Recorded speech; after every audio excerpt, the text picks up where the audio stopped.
So here is Wyeth, aka Y, and this is my TheraPlate. So TheraPlate is a therapy where it has sends vibrations, which can help increase in blood flow. And so with him having that abscess, they have been very useful in helping increase circulation, like I said before, and helping just with overall stiffness and soreness. And because he had been compensating for such a long time, the TheraPlate can be very useful in adding relaxation to kind of the whole body and getting his muscles. It feels great to stand on it. Also, he has been started on antibiotics, talking with my vet, and until I can get them out for an x-ray, but he'll be on the antibiotics for the supposed tooth. But this is the second time he's been on the TheraPlate. I worked with him just with it not on the day before and just getting on and off, on and off. And then I start by having very low vibration in the beginning. And then you can see as they get used to it, their body starts to relax.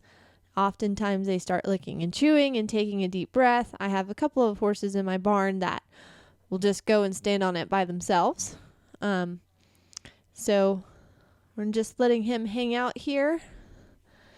And it's actually quite interesting to watch his body start to relax a little bit. And then I turn it off and then ask him to step off. He does so quite nicely. That was a really good session for him.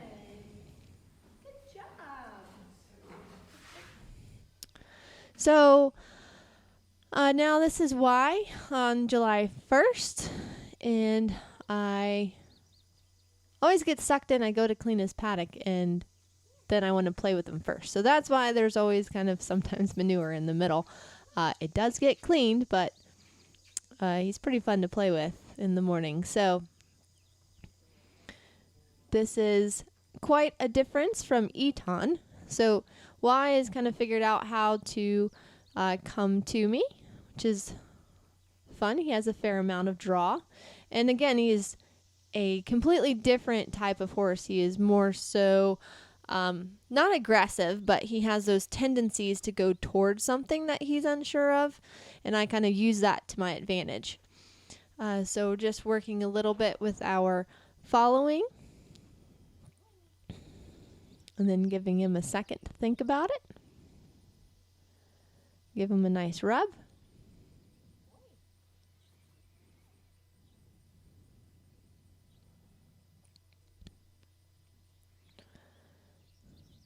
And sometimes I just like to sit there and play with their forelock a little bit. So now I'm starting to do where I jump up and down, kind of changing. He can tend to be a little flinchy about things.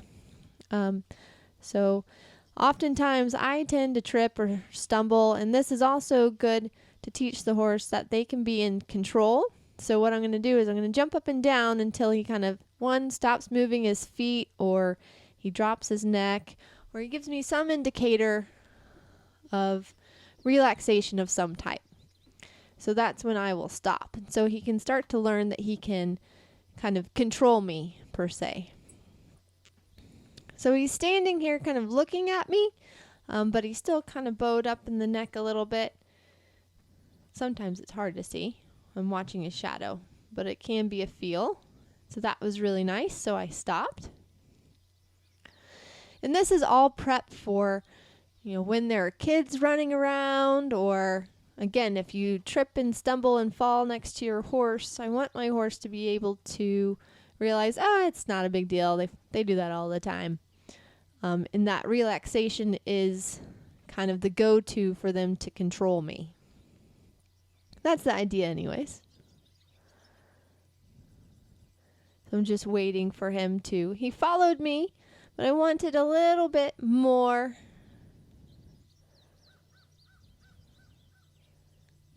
Just watching him here. He blinked a couple of times, so I released on that.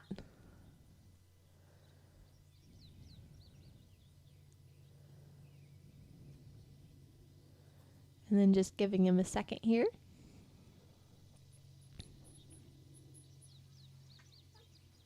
And now I'm going to ask him to come. He's figured that out pretty well. He's a very smart horse.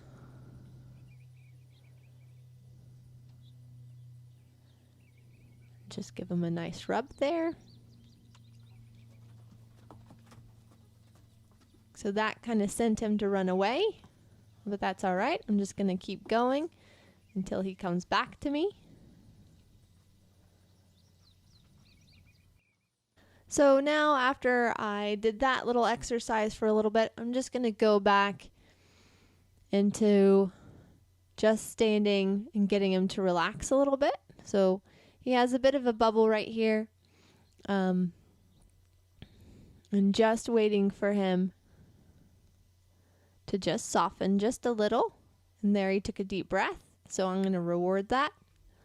So I can go back and forth between being quiet and then also not necessarily sending energy, but you know, creating a little bit more movement and teaching him that movement does not always mean to run away or to leave or to move forward. So right now we're just standing here in the little softening bubble.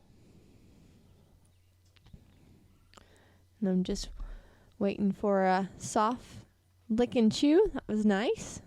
I'll reward that.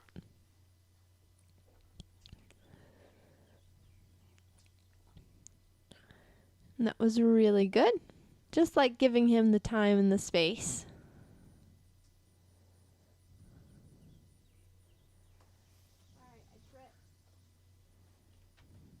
And then I'm going to go back.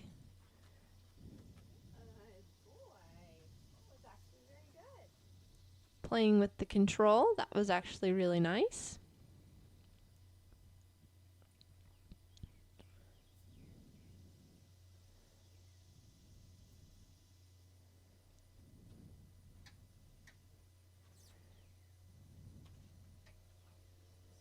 And I'm just waiting for him to follow.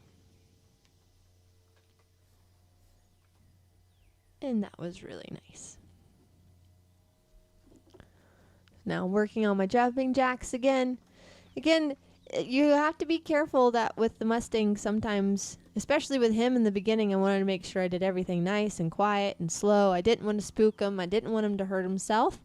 But then that can also cause the horse to be highly reactive to any source of movement if you stay quiet the whole time.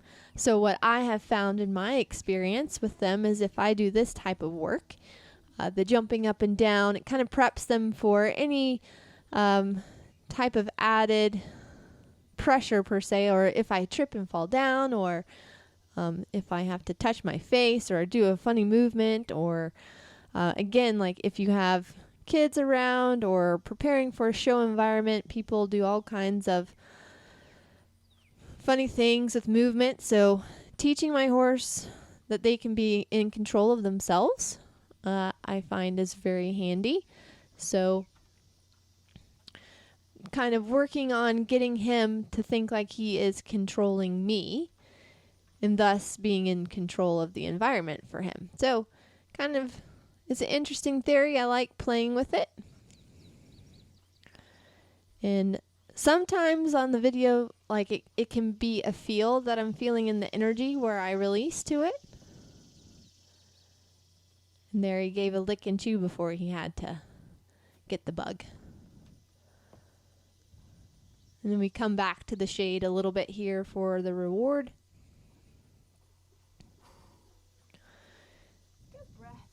And sometimes he can take a little while. He needs a little bit of processing. So I like to give him that space.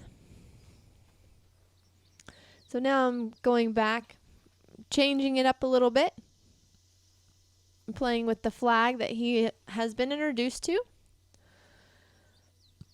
which he is pretty secure about the flag. So I'm just going to put it on the ground to entice him to follow. You see he's pretty confident about this. That doesn't seem to bother him at all. And that work that I had done in the beginning of introducing him to the flag is paid off. So again, I'm going to work on the concept of him following to build the confidence. You know, not chasing him with the flag.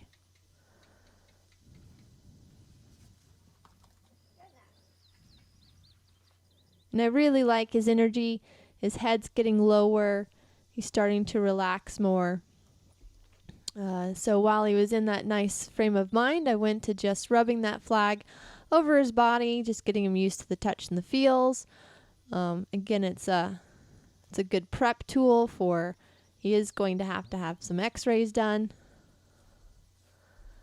You know, getting used to a black object, and he handles that really well. So I released to that.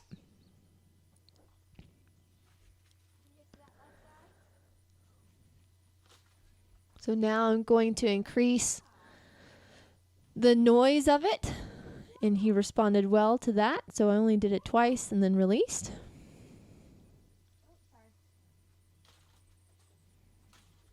And then again, the flag can be rather noisy, but he handles that really well. The left side's pretty good. The right side seeming to be pretty good too.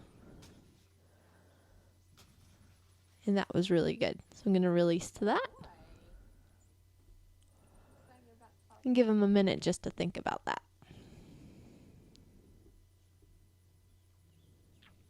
Again, I've been really happy with how this session has gone with him. He's been in a very nice mindset. Then he gives me a good lick and chew. And I feel like that is a really good place to stop with this session. And looking forward to playing with him more.